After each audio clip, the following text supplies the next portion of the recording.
A week before my wedding, my dad was laughing while he installed a hidden camera in my fiancé's car.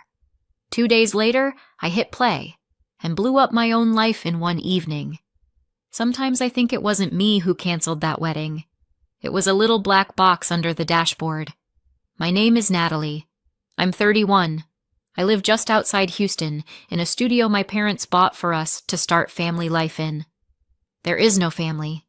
The studio went to me and my anxiety. My parents are Elaine and Michael Harrington. My dad is that guy who started with a used pickup and a couple of warehouse contacts and now owns a logistics company, trucks, containers, rail shipments. My mom is a retired one-woman band who now boils strawberry jam in the backyard while running the company's marketing on her laptop. We also have a St. Bernard named Duke who is genuinely convinced he's their third child and that the deed to the house is in his name. I was raised on the classic American dream template. Good school, decent college, no early pregnancy, no criminal record, please and thank you. My mom used to say, "You can do whatever you want, with a degree, a ring, and health insurance." My dad would add, "And a prenup," and laugh. Only I knew he was about half kidding. Before Brandon, I had 3 almost serious relationships that could be turned into a handbook called How Not To. Guy number 1 was a creative soul who loved my kindness and my credit card equally. Guy number 2 was a shiny lawyer who once said, "We'll keep our finances separate. Your parents are rich. I've still got a mortgage." Guy number 3 occasionally showed up with tiny kids' shoes in his trunk and insisted, "Oh, that's just my nephew sometimes." After guy number 3, my mom sat across from me, put down 2 bowls of ice cream and said, "Let's be honest. You have terrible taste in men. We'll pretend we understand. You'll pretend you're going to ask our opinion." I promised that next time I'd bring home someone normal. Enter Brandon. Brandon literally drove into my life, at a gas station. I was standing by the pump, arguing with the payment app, looking like a boiled shrimp, red, sticky, and pissed off. My phone was flashing yet another text. "Sorry, can't make it tonight. Something urgent came up." Another Prince. "Need a hand?" I heard behind me. I turned. Tall guy, tank top, gym shorts, tan skin. That calm kind of smile you only get when your most urgent business in life is topping off your tire pressure. "Only if you're a therapist," I said, "and you can rewrite my entire life." "Therapy's not really my field," he smirked, "but I can fill your tank." 10 minutes later, my car had gas, the app was defeated, and I already knew his name was Brandon, that he was a trainer at a regular gym not far from my office, and that he didn't have any urgent plans right then. A month later, we were texting every day. I found out he grew up in a rougher neighborhood with parents who were more committed to alcohol than to each other. That he joined the army because I had to get out of there somehow, and after his service he went back to school, got certified, and got a job as a trainer. He wasn't a millionaire, a genius, or a rock star. He was just normal. A grown man who woke up in the morning, went to work, and didn't whine about it. That's what got me. Our first dinner at my parents' house looked like they were rehearsing for a senator's visit. Mom pulled out the good china, Dad sat at the head of the table like the CEO of his own life, and Duke sniffed Brandon like he was deliberating his verdict. "So, you're a trainer," Dad said. "Yes, sir," Brandon answered calmly. "And your plans?" "Work, grow, save up for a down payment on a house. Maybe open my own gym one day." Dad nodded like he had 3 spreadsheets open in his head. Then came the big question. "Do you have debt?" Brandon was honest. Small student loan, car payment. After dinner, Mom told me, "He's good, really good, but it's not going to be easy for you too." Dad added, "If he loves you, let him show he can take responsibility." A year later, Brandon proposed, with candles, a dinner, and my ugly, happy crying. Dad shook his hand. "Welcome to the family, son." My parents bought us a small studio closer to downtown, a nearly new car in my name, and covered a big chunk of the wedding budget. Brandon was tortured by this. "I don't want to live off your parents," he kept saying. "I don't want it to feel like I'm getting everything handed to me." Dad said, "We're going to spend this money anyway. Better on you two than on Duke. He already thinks he owns the place." Mom just kept repeating, "The only thing that matters is honesty and loyalty. The rest we can figure out." I listened and nodded because I truly believed I'd found a man who was all of that. Or so I thought. A week before the wedding, we went up to my parents' place for a barbecue. Final details, mood boards, playlists, the whole circus. Mom was making a salad and yelling at me for being too nervous. Duke was chasing a green ball like national security depended on it. "Natalie, go see where your father disappeared to," Mom said. "He vanished again like our property tax bill." I went looking. Office, empty. Wine cellar, empty. Garage, light on. I peeked in and found my dad on his knees by the front bumper of Brandon's car. In his hands, a little black box, a laptop, a mess of cables. "What are you doing?" I asked. "Planting explosives in the wedding gift?" "Relax," Dad grunted without looking up. "It's just a camera, same ones we put on all our trucks." "You're installing a hidden camera in my fiancé's car," I said slowly. "You do hear yourself, right?" He straightened up and sighed. "Natalie, I have lived way too many years in a world where people smile at you and then throw you under the bus," he said. "I'm used to checking, not trusting." "Then just talk to him," I said. "Ask him straight." "And say what? Hey there, son, you're definitely not cheating on my daughter, right?" Dad snorted. "Do you know what every man will answer? No. Even if he's on his way to see someone else." Everything in me bristled. "This is an invasion," I said. "This is protection," he shot back. "If I'm wrong, I'll buy him an expensive bottle and apologize. If I'm right, you won't be left with a baby and a mortgage and a guy who lied the whole time." He snapped the panel back into place, hid the camera, tested the remote connection.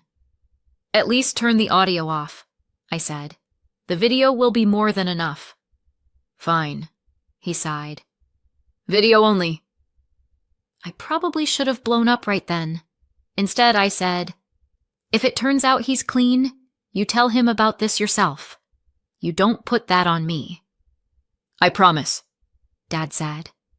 Too bad we never got that far. 2 days before the wedding, Brandon told me he had to drive out of town for work, meet some guy about a new contract for the gym. I was deep in wedding prep hell. Nails, brows, dress fitting, all the stuff that looks fun only in Pinterest boards. He came back late, exhausted. "You okay?" I asked. "Yeah, just a long day," he said, and went to shower. He was asleep within minutes. I wasn't. The camera was buzzing at the back of my mind. So were the things he hadn't told me. And my dad's words about protection. After an hour of staring at the ceiling, I got up, went down to the garage, opened the app on Dad's laptop. At first it was boring. Free therapy for an anxious bride. Highway, traffic, gas station. Brandon singing along to the radio. I almost closed the laptop and told myself to grow up. Then I saw the sign. 1-story buildings, ramps, people in wheelchairs. A nurse came out with a young woman in a chair. Thin, drowned in an oversized gray hoodie.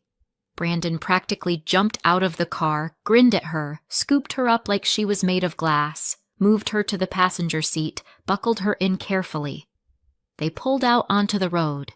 Fields, tree lines, some ancient gas station, a lake, a picnic area.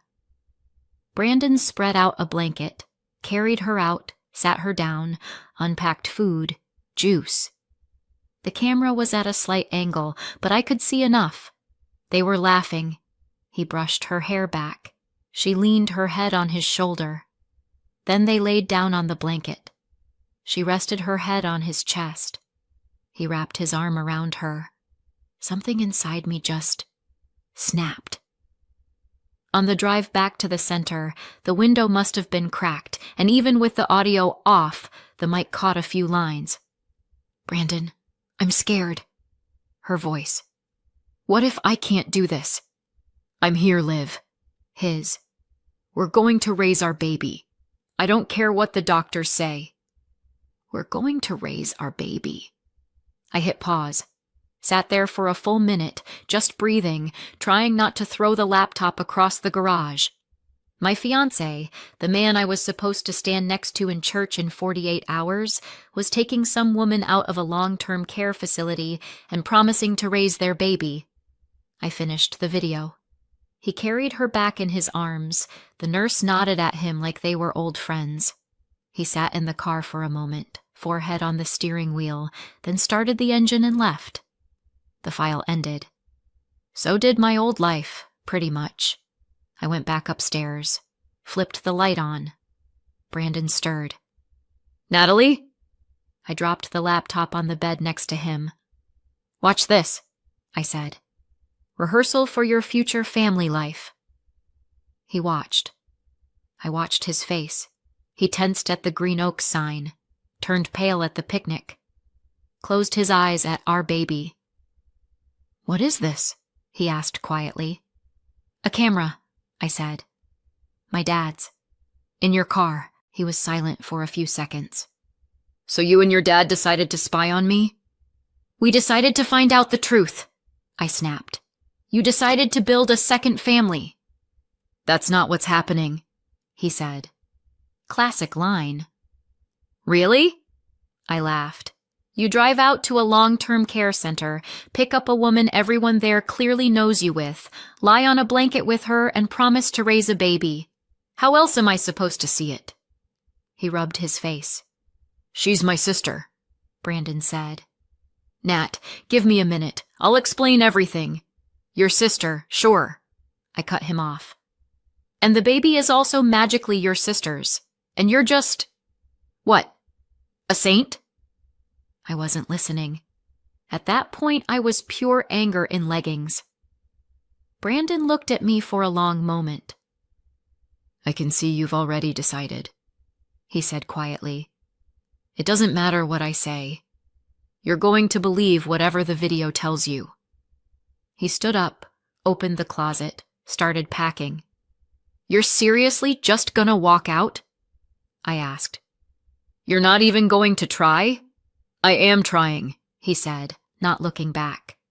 "Trying to talk to someone who throws a recording in my face but doesn't ask a single question." He grabbed a bag, his wallet, his keys. "There's not going to be a wedding," I said. "I got that." He nodded. The door shut behind him, and that was it. My future husband turned back into just a guy with a backpack walking out of my life.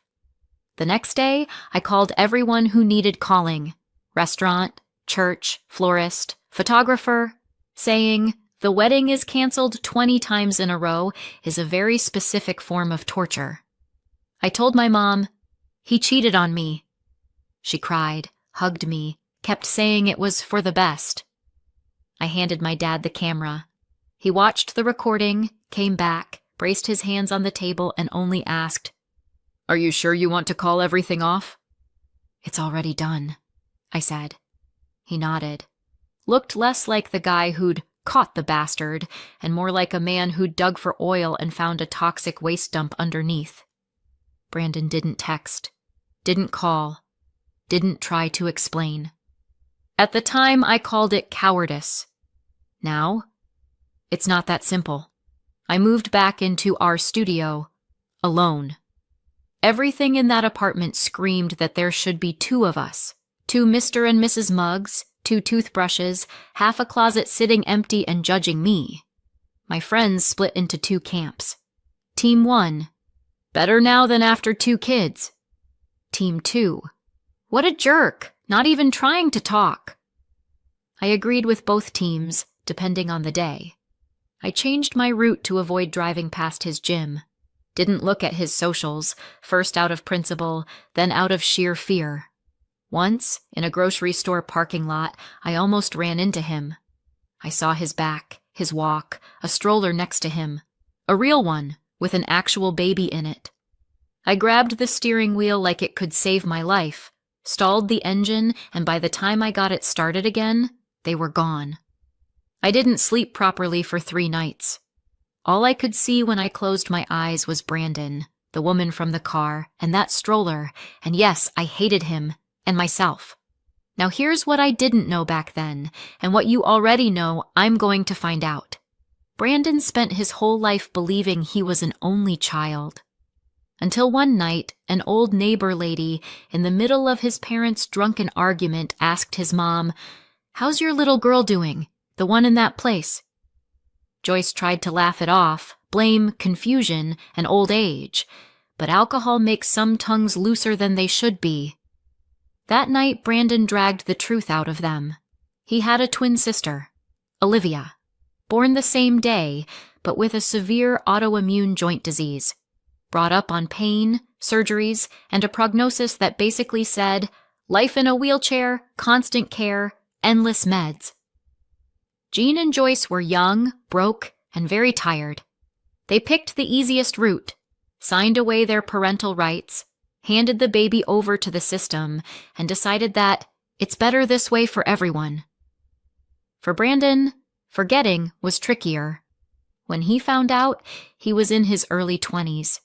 He moved out quietly, without hitting anyone, which frankly was impressive.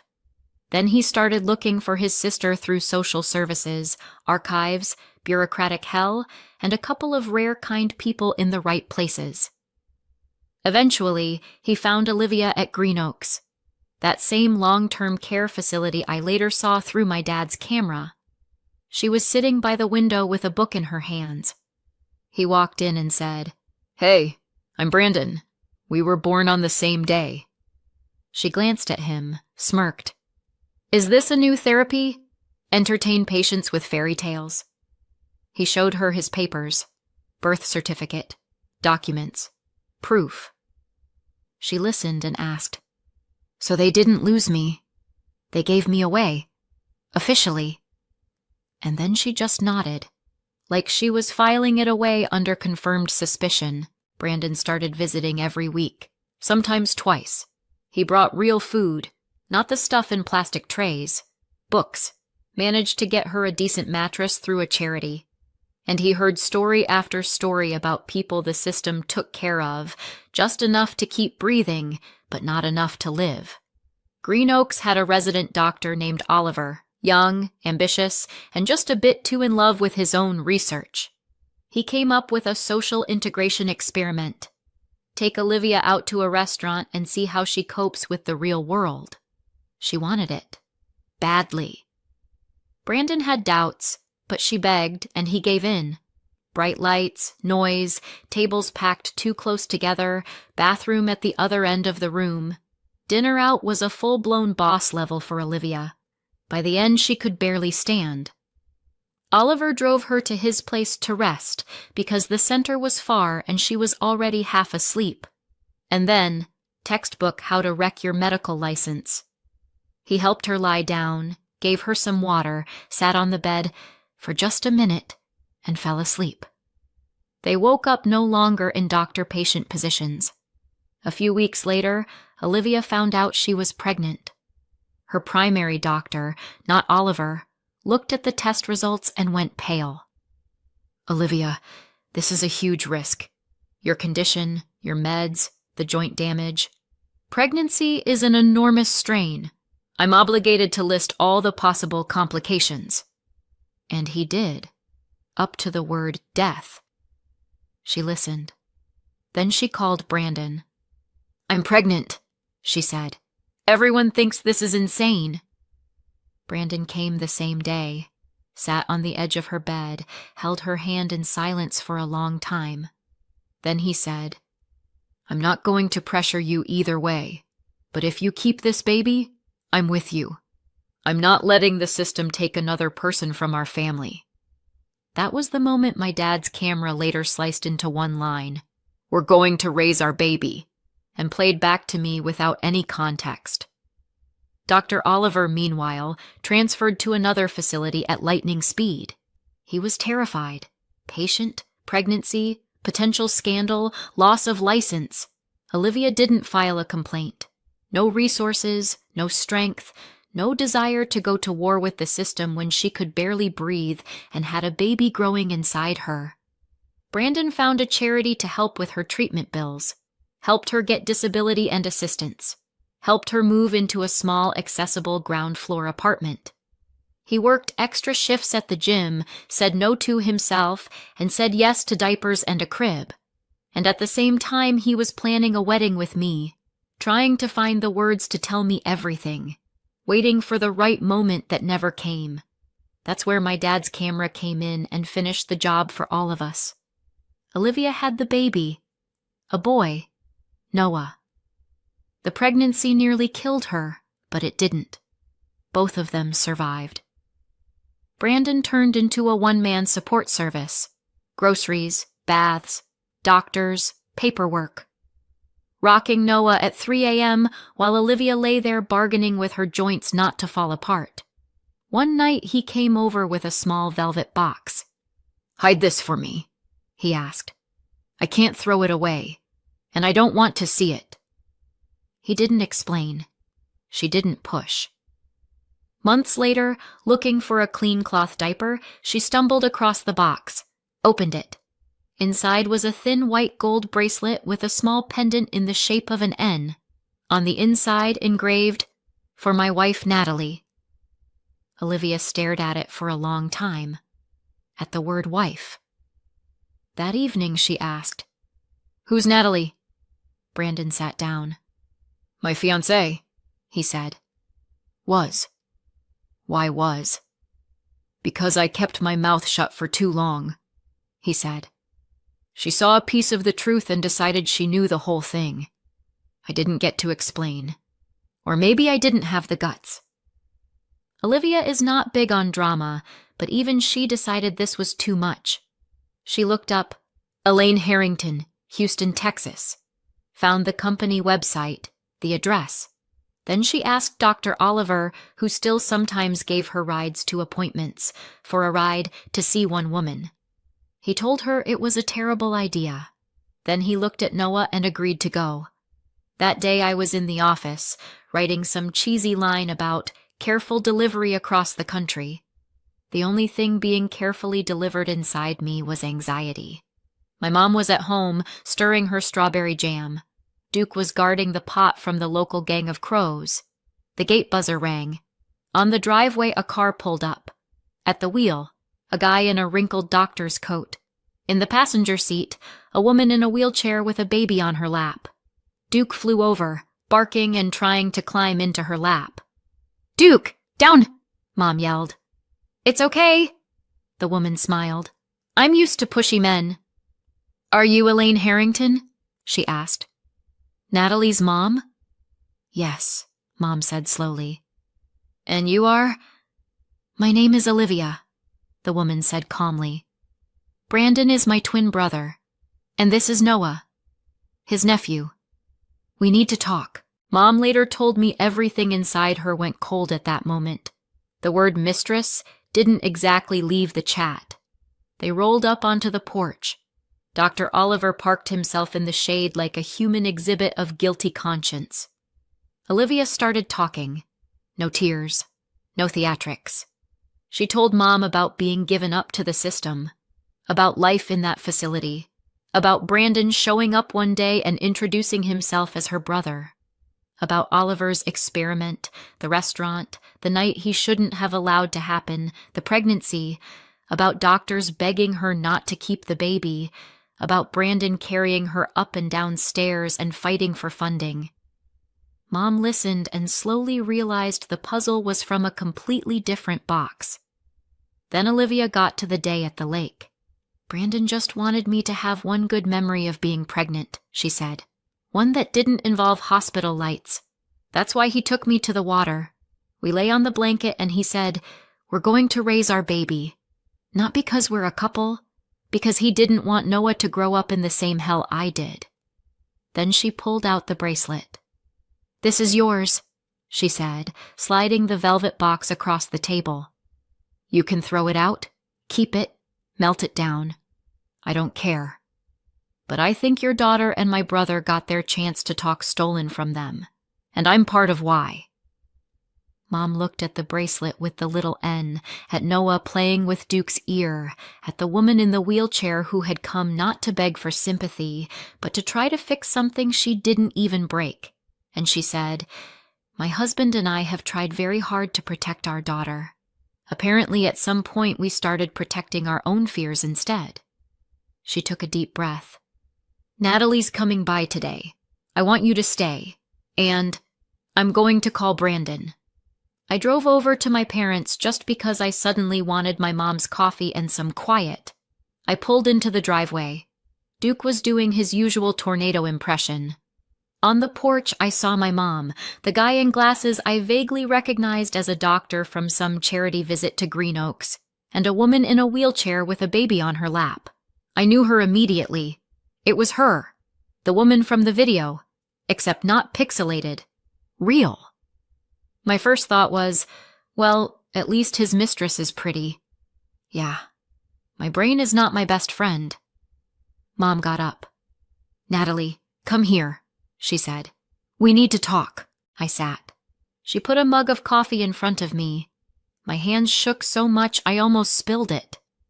"This is Olivia," Mom said. "Brandon's sister. And this is Noah." Olivia looked me straight in the eye. "I'm pretty sure I'm the reason you called off your wedding," she said calmly.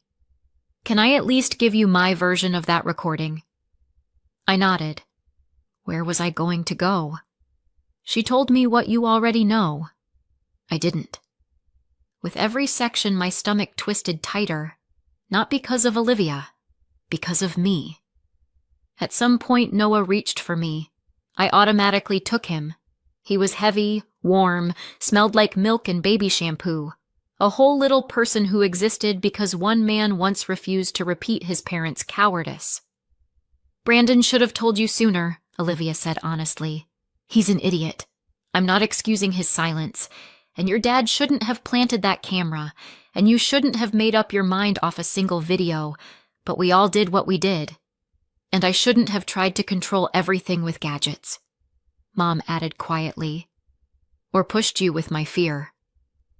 Duke lay down across my feet like a very large, very furry emotional support animal. Mom put her hand over mine. "I called Brandon," she said. "Told him I want to see him this weekend. Here.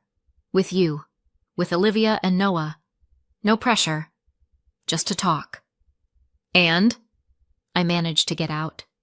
"He said he'd think about it," she answered. But from his voice, "I think he's coming." Olivia smiled sideways. "He's stubborn," she said.